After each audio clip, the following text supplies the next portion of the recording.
No. Okay, we're on to our final speaker for the session, and it gives me great pleasure, probably a slightly different story, reading what I've got in front of me here, to introduce Brian Dawe, who is the CEO of Safe Regeneration Limited. And he's going to talk about growing a multi-million-pound organisation from the grassroots. Welcome, Brian. Thank you. Cheers. Hello, everyone. I'm Brian Dawe, CEO of Safe Regeneration. I founded the organisation 20 years ago. That's not me, but it could have been me. That's the city that I grew up in Liverpool. And we learned very early on that we weren't going to get any help. So we needed to take care of ourselves and mobilise ourselves and organise ourselves in such a way that we can make a difference.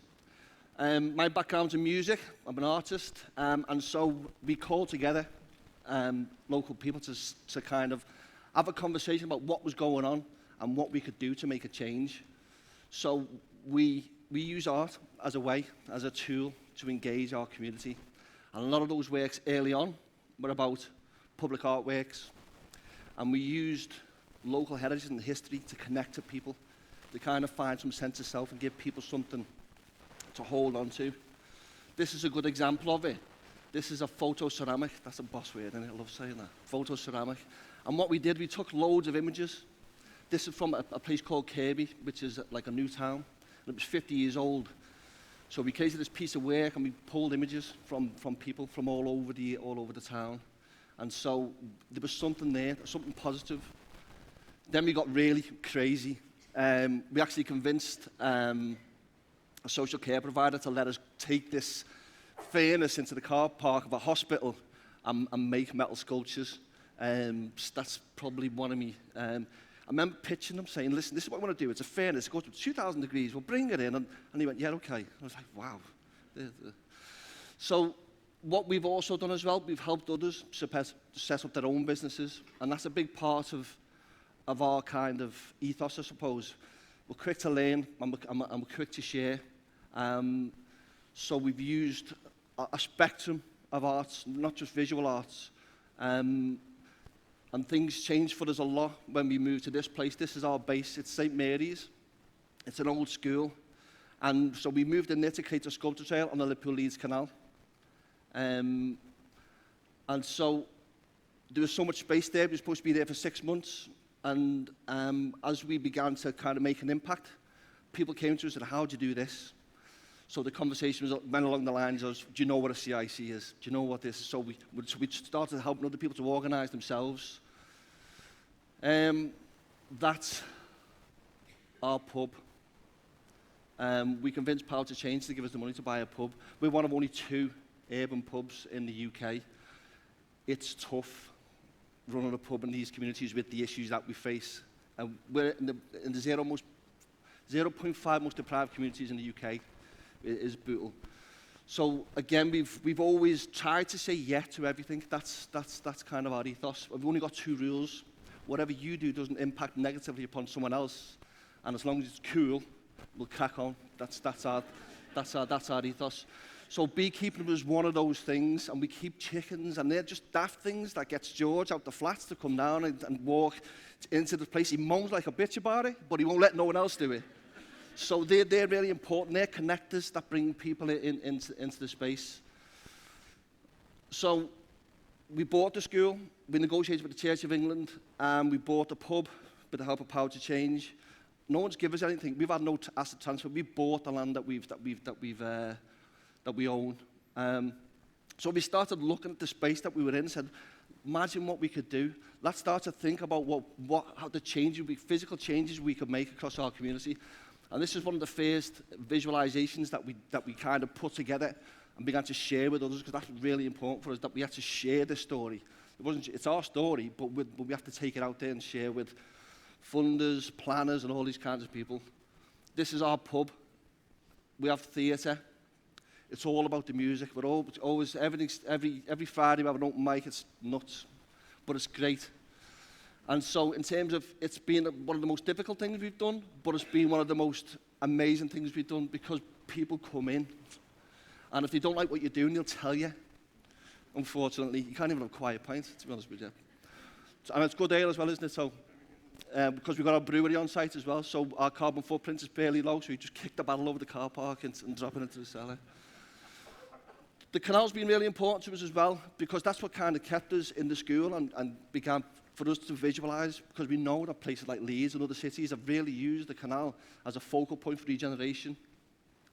So we convinced Richard Desmond, to give the Canals and Rivers Trust 1.4 million to create a coast-to-coast canoe trail that goes from Liverpool all the way over to Goole on the east coast, 180 miles. So that was really important, because we have a canoe club. So every Saturday we all get in the canoes and we give the kids litter pickers, and whilst we're paddling, they clean up. And so they're less likely to throw rubbish into the canal because they've been part of that clean up. So it's all about building up that respect for their area, because for the longest time, it's been, it's been neglected. This year we got pretty serious. A feasibility appraisal. Wow, I didn't know what our methodology was when we started this. I left school at 15 with no qualifications. So this has been a massive learning curve for me, curve and spiral, whatever you want to call it. But this is something that we took out and we took around to share with the developers to gauge the interest in working with us to develop the site. Whilst we've been doing that, we've also initiated our own music festival. This year we had Glint Hill, Brook from Squeeze, Space, The Farm. We had a massive lineup, because we said if we're going to do it, let's make it the best it can possibly be. Let's bring in the best stage we can get, the best acts, because that's the challenge for us, is to maintain the quality throughout, and that's why we kept the land ourselves. Oh, we did have offers. So this is us. This is our space. That's the canal, as you can see. That F building's in our new building. There's 107 community homes, and there's also extra care of 80 units. We've just got $750,000 to take it to planning, and we know where the money is to do it. It's been exhausting, but it's been so inspiring for the people around it. It's been easy to bring people along, because we've pushed ourselves so hard, and we've got a team which is amazing, a small team, and we're making a massive difference. But it's all community-led. We have a stakeholder membership of 150 people that constantly tell us what they want. At one point, we were thinking about knocking down the pub and rebuilding it on the canal side, and we got told in no uncertain terms that pub is going nowhere. So that's us. That's our story. I'm going to leave it there. Thank you, and thanks for the opportunity, Tony. Well done, well done.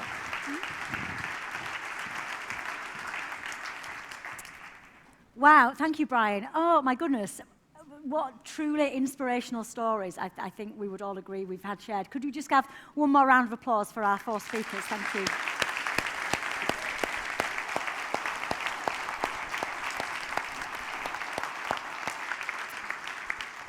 Thank you. I think we've got some time for some questions. I hope so. If you want to raise your hand if you've got a question, and then if you want to let us know who you would like your question to be directed at, or unless it's at everybody, that's also fine. Any questions from anybody? Hello? That's either a really good sign or a really bad sign. Does anybody just want to contribute anything to the discussion? We've got a lady over there, Tracy, I think, and a gentleman over there as well. That's great.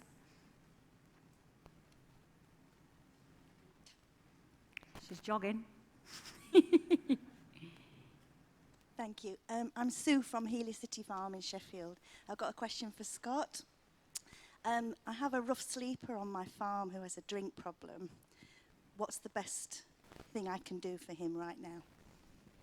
He's got a bivouac in the fields. There is Archer Project in Sheffield, to help people with who are rough sleepers.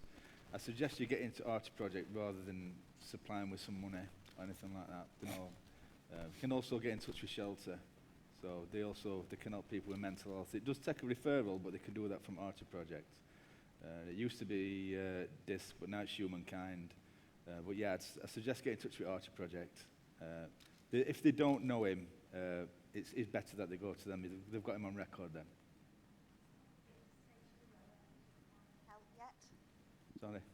Sorry, I think he's at the stage where you were maybe 5.5 years ago, where he's not really ready for the help, but I just wanted to have a bit of a plan. Yeah, I mean, by all means, if you do speak to him, you can welcome to come and speak to me. I work at SAS, so get him to come. I'll have a chat with him. That's if he wants to, obviously. He wants to. Thank you, that's great. Gentleman behind you there, I think, Tracy. Good afternoon, guys. My question to the panel in general. Obviously, we've got a collection of organisations up there, so I just wanted to know what is the biggest mistake or the biggest teaching point you could share in terms of your journey in developing your organisations?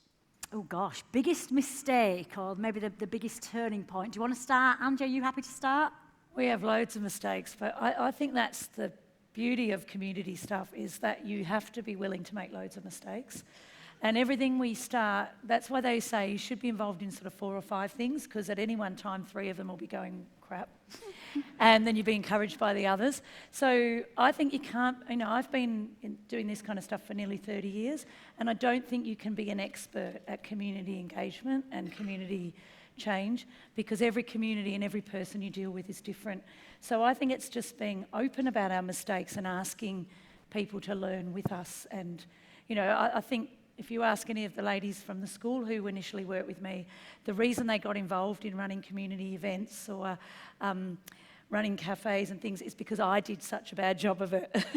And that's not a bad thing, actually. Don't beat ourselves up about it, but go, well, I'm having a go at least. What can you bring to the table? And so sometimes that's a gift we bring by making the mess, as long as we are not defensive by that, about that.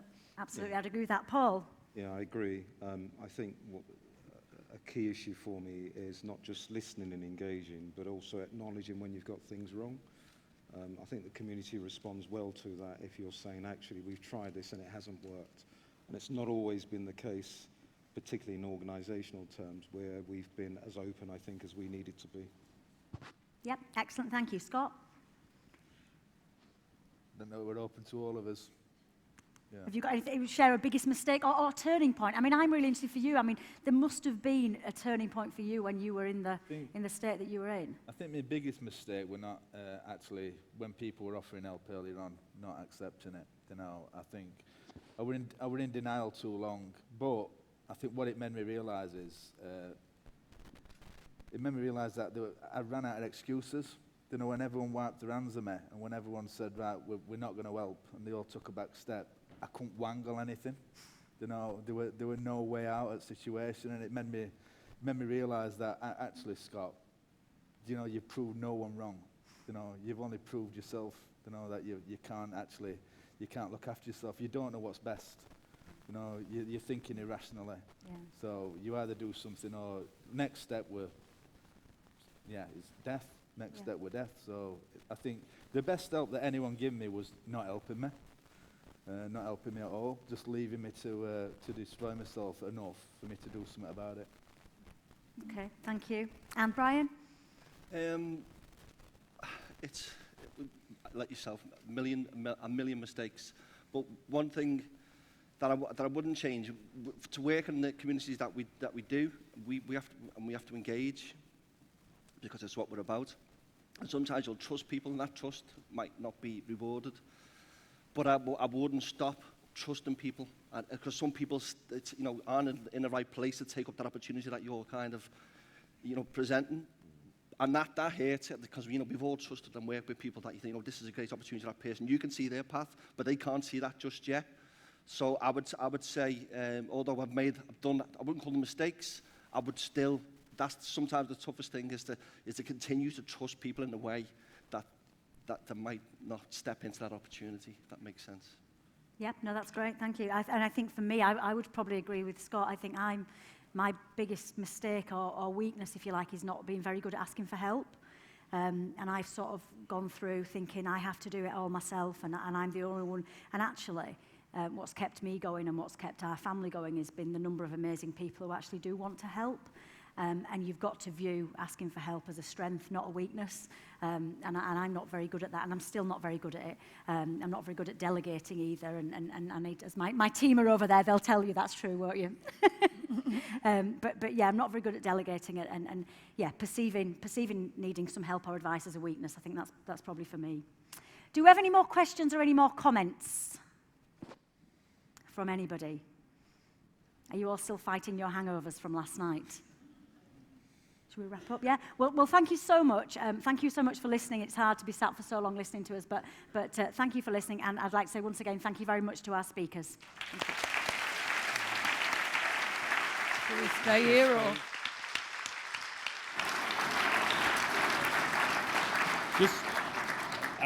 Was that amazing or what? Thank you so much. It was really good. And Kim, thank you so much for your story and for facilitating that session. Last year was at Bristol and we had these kind of TED Talks, inspirational things, and I thought we couldn't possibly beat it, but it was just amazing listening to you. And thanks for really, really sharing your personal stories with us as well. I think it's an amazing close to an amazing 2 days. I hope you've all enjoyed the last couple of days we've had together. There's been really good love expressed on social media, and I hope that's similarly expressed in the room. It's not over quite yet, but we're kind of going to be wrapping up the sessions that we're all here together in this hall. We've got lunch next, and there's going to be plenty of time for more networking, more of your Tinder dating, if you want to get your little chats in before we fully come to a close.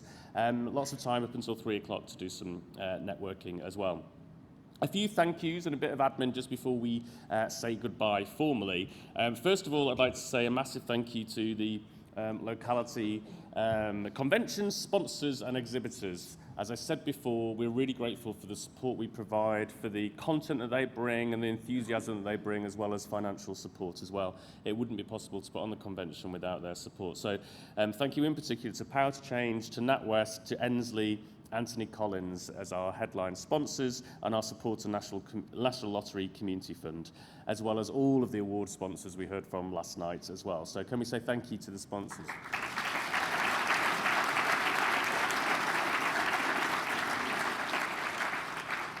We also want your feedback, so we'll be sending feedback forms today in an email. Please do give us them back, because this is your event. We try and do this so that it tailors to what you want to see, what you want to learn about, and what you want to feel inspired by. So we really value that feedback and act on it all the time. If you had a good talk with one of our staff, and I'm sure some of you did, up until about 3 o'clock in the morning, I believe. Some of you did. Remember that members get 20 minutes free session, or we can help you find funding to access support for a particular project. So fill in the cards that are available in the exhibition space and hand them to a member of the team, and we'll get back to you. It's the last chance over the next hour to share your photos of convention on Twitter. So if you took some amazing ones at about 2:45 last night, then do share them. Maybe not share them, maybe share them, on Twitter using the hashtag Locality19, and then we'll be judging the photo competition at the end. Remember, you get a prize of a free ticket to next year's convention. And I'd just like to also, speaking of next year's convention, first of all, say thank you to Sophie. Is Sophie in the room? Yes.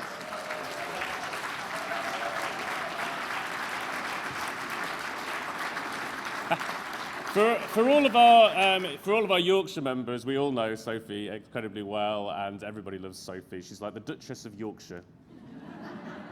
A new title I've just given her. But Sophie's been our key local link to managing convention. We always have somebody in the team who is the kind of the local rep on our convention planning team, and Sophie's done a great job at scouring the area, finding out who can play content in the convention. So thank you to Sophie. And also, we're kind of passing the baton now to Mina. Is Mina in the room? There she is. So Mina's our kind of princess of the West Midlands, essentially. And the reason why I'm highlighting Mina is because we're very pleased to be able to announce the location and the dates of next year's convention. So get it in your diaries. It's going to be in Birmingham in November next year. Woo! Excited ripple there. Come on, give it some more. So Mina and the team are going to be working hard from tomorrow, 9 a.m, to make convention a real success. So thank you. But just focusing on this year's convention again, I also want to say a massive, massive thank you to the locality team. So Sophie I've already mentioned, but the team put in a huge amount of effort to make convention work really, really well. And the anxiety levels and the amount of effort and proportion of time spent on the convention gets greater and greater and greater as we get towards it. Usually culminating in a kind of late September, why do we do convention again? And then we kind of like sustain ourselves for several weeks after convention, so it's a really good idea. So a big thank you to the whole of the team. It really is a team effort across the whole of Locality, but also across the membership. So thank you to everybody who's contributed to a workshop, hosted a visit, taken part in the preparation and planning. A big thanks in particular to all of the staff at Locality. Almost every member of staff has contributed. All of the staff are here today helping out in some way.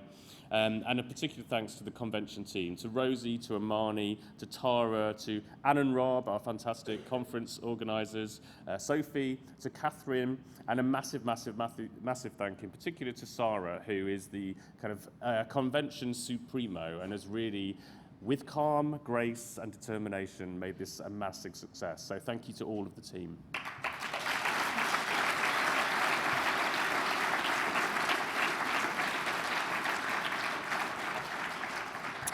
And that's it. So hopefully you feel inspired, you feel motivated, you've got that inner strength, you've got those connections, and you do feel supported. And I think the key message coming out of all of the talks is that we all need to feel that support. We all need to be part and feel belonging of something bigger than what we're just doing, because we're all struggling to do what we're doing in a difficult climate. And having that connection and having that motivation from each other is so vital and so important. So keep that feeling going with our events during 2020, the knowledge and skills exchange, talk to members of staff if you want to keep involved in all of our activities.